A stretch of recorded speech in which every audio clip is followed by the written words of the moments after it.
Setiap peserta dari kelas-kelas online ini nanti dia akan mendapatkan sertifikat gitu. Nah, kapan gue dapet sertifikat nih? Nanti in the end of the episode gitu. Kayak misalnya ini kan kita seri bulan Ramadan nih. Jadi in the end of the Ramadan. Nah, jadi pertama Nanti kali data science itu lahir dari bidang statistik. Statistik sendiri itu juga hasil percabangan dari ilmu statistik, Pak, dari ilmu matematika.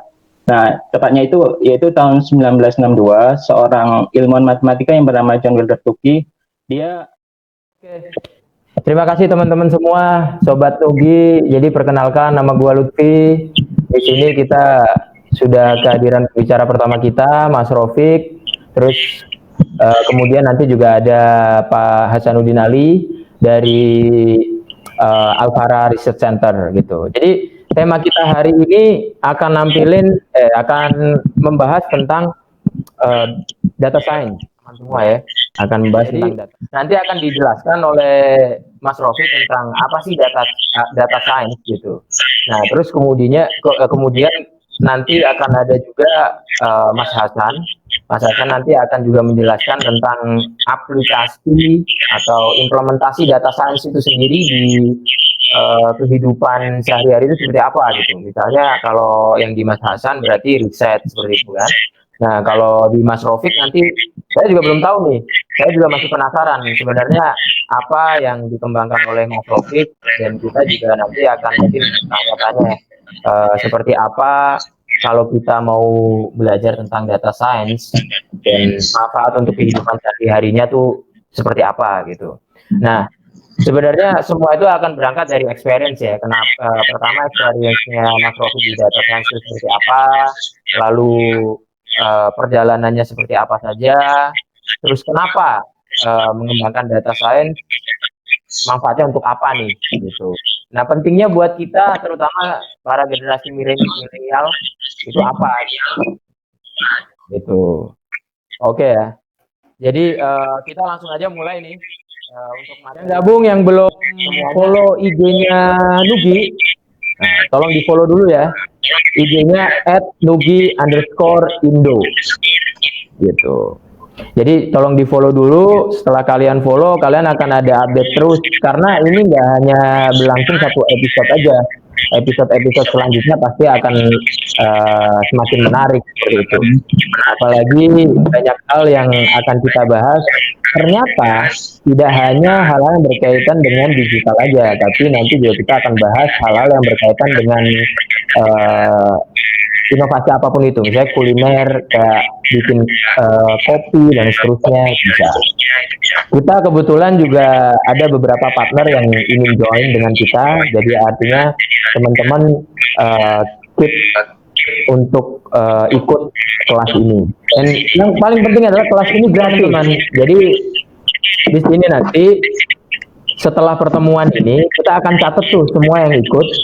Nah, setelah itu kita akan bikinkan grup di Telegram. Why Telegram? Ya, we just put ya Telegram ya, kita akan pakai Telegram gitu. Gak ada any consideration apapun yang bikin kita untuk pusing-pusing, nggak, no wasting time, ya kan? Jadi kita akan bikin grup ke Telegram. Jadi setiap teman-teman nonton akan di-share juga videonya di Telegram bagi teman-teman yang telat, ya kan, kasihan. Tapi jangan kemudian besok-besok gua telat aja deh, kan bisa nonton videonya di YouTube atau di Telegram, jangan juga gitu kan. Beda pahalanya beda gitu. Kalau nonton langsung sama enggak beda, ya kan. Nah, oke.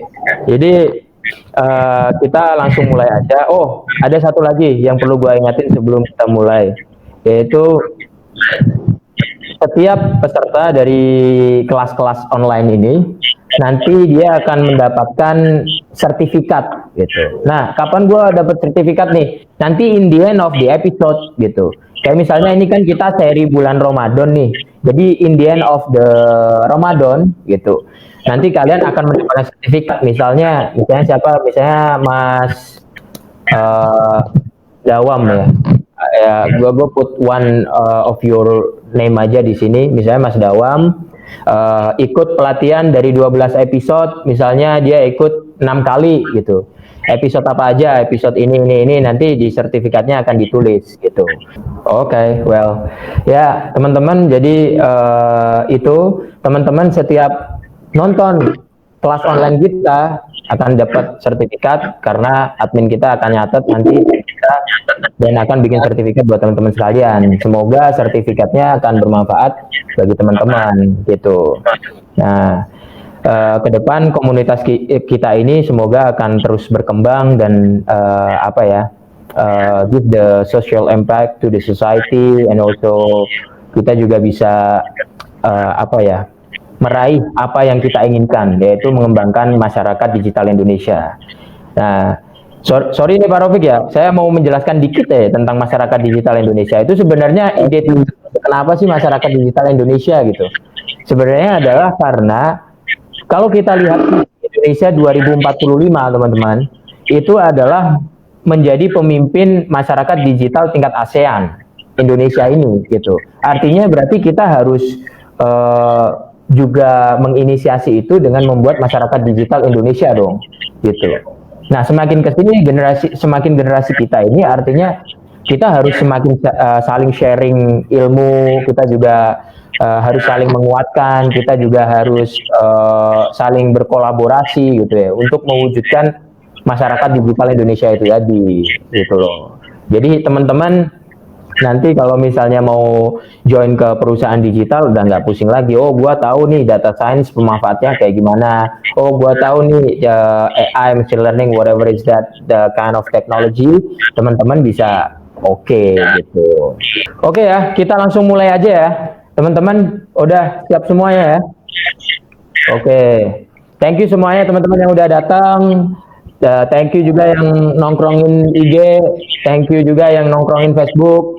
Nanti kita semoga komunitas kita ini bisa bikin lebih gede lagi ya. Gitu. Nah, oke, kalau gitu kita persilakan aja Mas Rofik untuk memberikan pengantar sebelum nanti Mas Hasan bin Ali juga masuk. Seperti itu. Silakan Mas Rofik, apa langsung mau dibuka materinya? Oh, terserah, santai aja.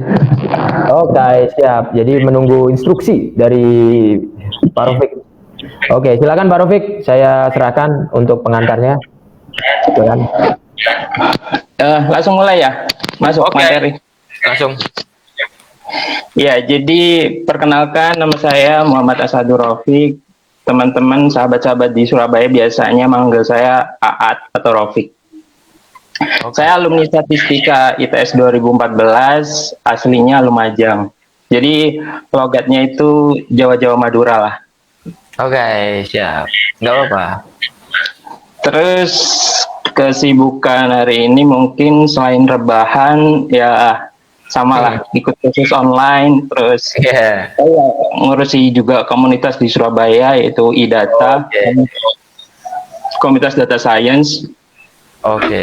Terus juga lagi ngerjain riset sama teman-teman dosen, teman-teman di UNER, sama pusat studi bisnis akuntansi UNER, terkait data science dalam konteks akuntansi. Oke, mantap. Jadi sebenarnya kalau apa yang nanti saya sampaikan ini lebih kepada based on yang apa yang saya pelajari ya. Jadi kayak dulu saya pernah ambil sertifikasinya data science dari IBM, terus juga saya juga sering ikut proyekan atau riset, mungkin lebih kepada di luar kayak gitu. Cuman kayaknya mirip-mirip lah. Jadi kalau misalnya agak berbeda dengan yang di realitanya, ya karena saya hanya mengetahuinya kayak gitu. Oke. Lanjut. Langsung PPT ya? Langsung PPT boleh. Oh, sebentar. Saya mau nanya beberapa hal nih. Itu terkait data science gitu. Jadi bisa diceritakan terlebih dahulu gitu, Mas Rofik. Sejak kapan Mas Rofik concern terhadap data science? Terus mungkin kalau di PPT itu kan biasanya hal-hal yang teknis gitu kan. Nah, mungkin Mas Rofik bisa ceritakan nih sebenarnya apa sih dulu awal cerita kenapa Mas Rofik menganggap bahwasanya oke, gue butuh untuk ngedevelop data science gitu. Maksudnya gue butuh data science for whatever your project gitu kan. proyeknya Mas Rofik misalnya, atau seperti apa awal ceritanya dulu Mas Rofik aware bahwasanya itu penting gitu. Jadi ceritanya sih agak konyol ya. Jadi awalnya itu pas waktu saya kuliah itu kurang lebih semester 4, saya itu kan juga kebetulan aktif di pergerakan di Surabaya. Jadi ya kalau lihat kuliah itu kayak gimana gitu. Terus akhirnya saya karena bosan kuliah, saya coba browsing-browsing terkait bidang-bidang yang berhubungan dengan statistik.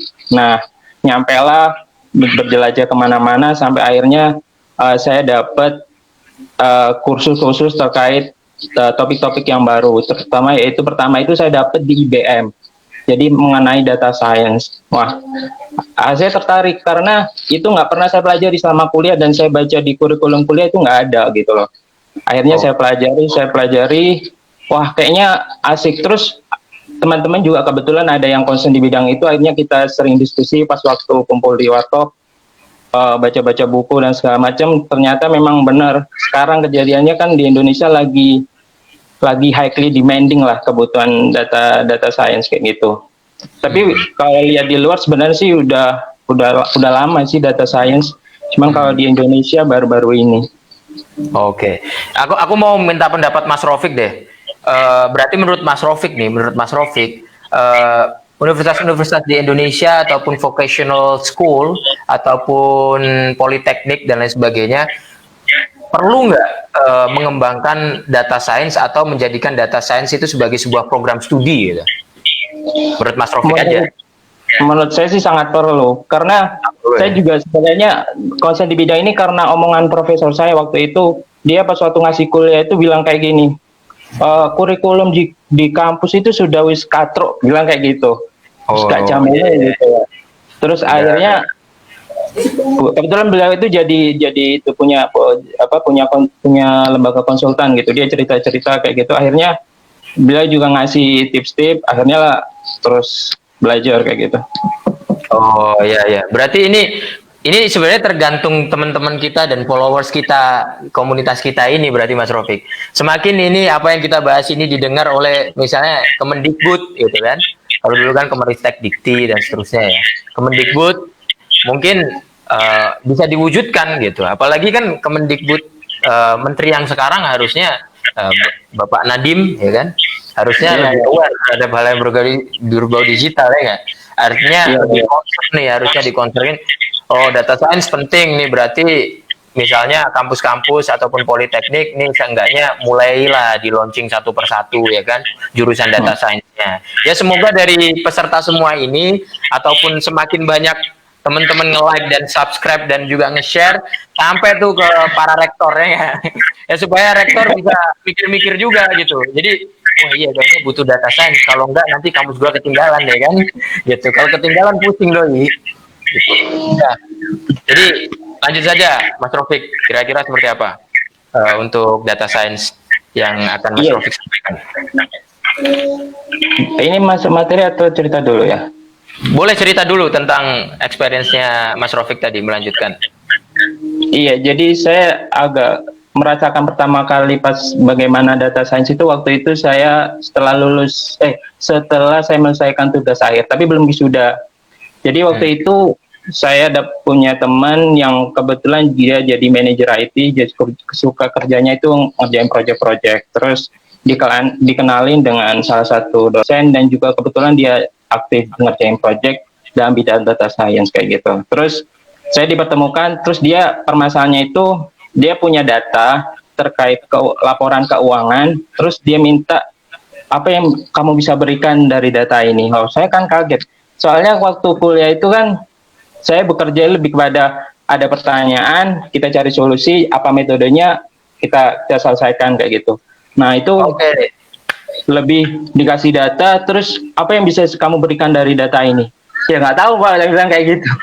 Cuma kebetulan waktu itu saya sudah ngambil kursus di IBM, jadi terkait data science, jadi diajari bagaimana ketika ada suatu data, langkah apa yang harus kita lakukan dan segala macam. Ya akhirnya step by step selesai dan alhamdulillah kemarin dapetin hakinya. Oke, siap. Oke, selamat datang dulu kepada Pak Hasanuddin Ali.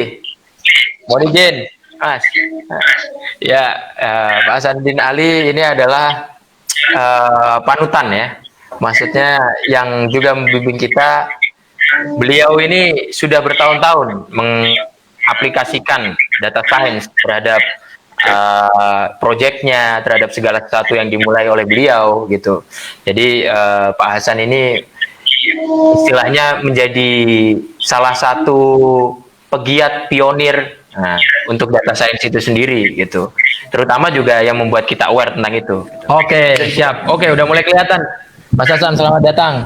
Oke. Mas Hasan. Ya, terima kasih. Oke, siap. Lanjut. Ya, Mas Hasan. Saya memantau Ini akan ini. menjadi forum yang sangat hangat sepertinya ini. Jadi kita memang sengaja ini Mas, memang sengaja naruh pembicara itu yang satu yang senior, lebih senior gitu.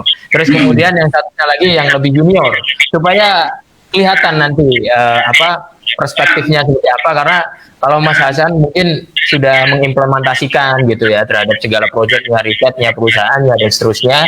Mungkin juga yang milenial ini butuh diarahkan begitu Mas Hasan kira-kira kan. Gitu. Ini Ya, jadi betul. ya ini tadi teman-teman semua itu sedang berdiskusi Mas Hasan terkait dengan data science itu sendiri, karena perlu kita nyatakan di awal nih Mas Hasan supaya teman-teman ini juga notice. Semakin teman-teman komunitas Nugi ini notice, semakin juga mereka akan like, subscribe dan juga akan share kemana-mana sampai nanti kedengeran sama Kemendikbud gitu, dan juga para rektor-rektor gitu kan, supaya data science ini dijadikan sebagai mata kuliah atau maksudnya program studi lah ya di kampus-kampus gitu. Ya, supaya nanti para rektor juga sadar bahwasanya wah iya nih penting data science, kalau gua nggak bikin data science bisa ketinggalan ini kampus gua kan gitu Mas, kira-kira ya. Betul. Jadi langsung saja materi pertama, kira-kira mau Mas Rofiq dulu apa Mas Hasan dulu? Mas Hasan seperti apa? Saya ingin moderator. Mas Saya Rofiq ingin dulu. mendengarkan Rofiq bicara dulu ya. Wah iya. Saya nanti bagian mau buka puasa saja. Ini sangat top ini strateginya kalau dari Mas Hasan ini kan, berarti nanti tinggal itu Mas Rofiq yang sebelah situ salah, ini yang sini ya benar gitu. Sangat top. Tapi apapun itu yang lebih mudah harus nurut itu ya kan gitu. Siap. Oke, kalau begitu langsung saja kita dengarkan teman-teman sobat Nugi semuanya, kita langsung dengarkan saja paparan materi dari Mas Rofiq. Kita udah mulai masuk ke materi. Silakan teman-teman untuk mendengarkan dan menyimak. Oke, Mas Rofiq, silakan. Oke, jadi sore ini kita belajar terkait Data Science 101. Kalau itu biasanya Introduction to Data Science. 101 itu artinya Introduction. Oke, next. Ya, jadi saya memulai dari sejarahnya dulu ya. Sebenarnya kalau banyak perbedaan tanggal dan waktu terkait kapan sih sebenarnya dimulai pertumbuhan data science itu sendiri. Saya mencoba mengambil ini dari beberapa artikel dan saya cocokkan ketika saya kuliah. Nah, jadi pertama kali data science itu lahir dari bidang statistik. Statistik sendiri itu juga hasil percabangan dari ilmu statistik, Pak, dari ilmu matematika. Nah, tepatnya itu yaitu tahun 1962, seorang ilmuwan matematika yang bernama John Wilder Tukey, dia menulis dan menganggap bahwa ada perubahan dalam bidang matematika statistik yang dia cenderung lebih tertarik menganggapnya itu sebagai data analisis, atau sekarang itu lebih dikenal ya data science itu. Kemudian tahun 1974, seorang desainer bahasa pemrograman yang bernama Peter Naur, dia menulis buku yang judulnya The Concept Survey of Computer Method. Dia mendefinisikan istilah data science dalam buku. Dia menggunakan istilah data science berulang-ulang dalam bukunya yang dia definisikan sebagai the science of dealing with data once they have been established well the relation bla bla bla. Jadi menurut dia data science itu adalah ilmu dalam berhubungan dengan data, dan ketika ilmu itu digunakan, dia berhubungan dengan bidang keilmuan yang lainnya, bisa ekonomi, bisnis, manufaktur, atau bidang-bidang yang lain terkait di mana ilmu itu digunakan. Kemudian selanjutnya pada tahun 989, jadi setelah tahun 1974 itu direspon gagasan tersebut dalam workshop Asosiasi Internasional Komputasi terkait adanya data science. Sehingga akhirnya pada singkat cerita tahun 1989 itu data science itu dalam konferensi itu diperkuat lagi dengan istilah knowledge discovery in database yang sebelumnya merupakan istilah dari data mining. Nah, data science itu didefinisikan sebagai process of discovering useful knowledge from data, and data mining refers to particular step in the process.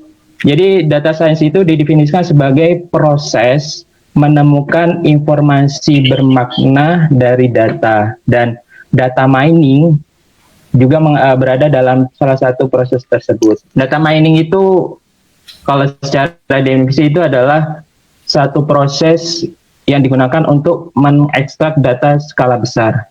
Contohnya itu misalnya kalau yang dulu itu adalah regresi atau Teroma bias. Anak statistik atau matematika pasti tahu itu.